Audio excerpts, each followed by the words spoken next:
So RFL is fast becoming about just owning your specialty. And so what we do in the program is it's an 8-week program, and there's 4 sort of modules, 4 stages that we go through. It starts out with visualizing.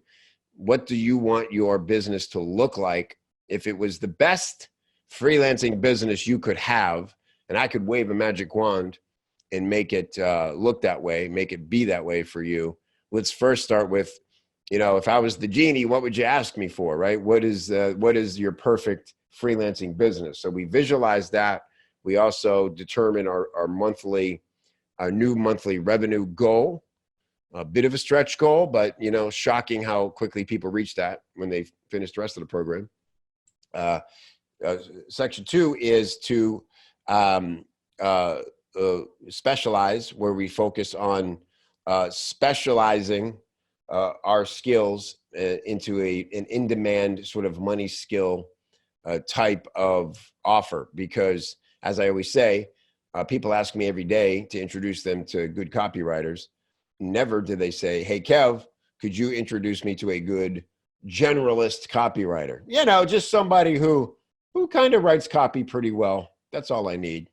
Never hear that. What I hear every day is, hey, Kev, can you introduce me to a good copywriter in Facebook ads, who's really good with email sales sequences, who's really good with nurture style broadcast emails, who's really good with webinar,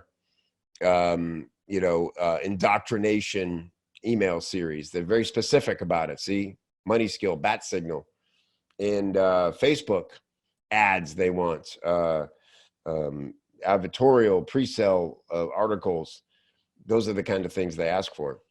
And so that's why we specialize. There's nothing more powerful you can do in your freelance business than to specialize.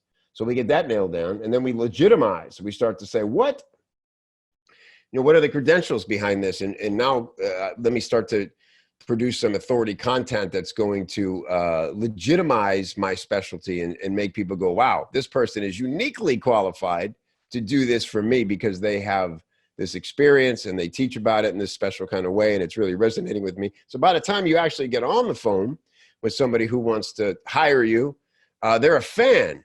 They're not a prospect, and you're certainly not a vendor. In their eyes, you are an expert, and they're excited to meet you. And if they've ingested enough of your authority content, they might even be like a little strangely nervous to meet you. You're like a celebrity to them, and that's fun.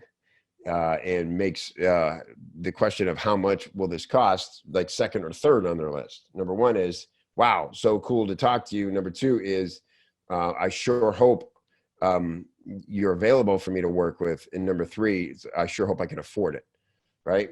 Total shift between that and just being a generalist who's like, anybody want a copywriter? I'm ready to work for you. Okay, good luck with that. And so then we capitalize on all those things, and we talk about high-level networking and how to get on podcasts and how to broadcast your authority and your bat signal talents to the world, so that when people need a specialist like you, it's your name who gets mentioned, and those hot referral inbound leads are a real game changer. And then beyond that, it's about, okay, well, now you've immersed in your expertise. Is it time to maybe have a course of your own, start a coaching group, do some straight up consulting work?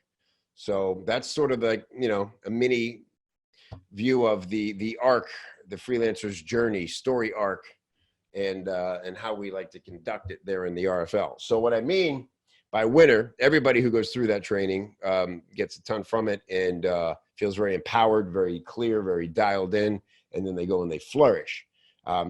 However, like in any group, the groups are always super supportive and cool with each other.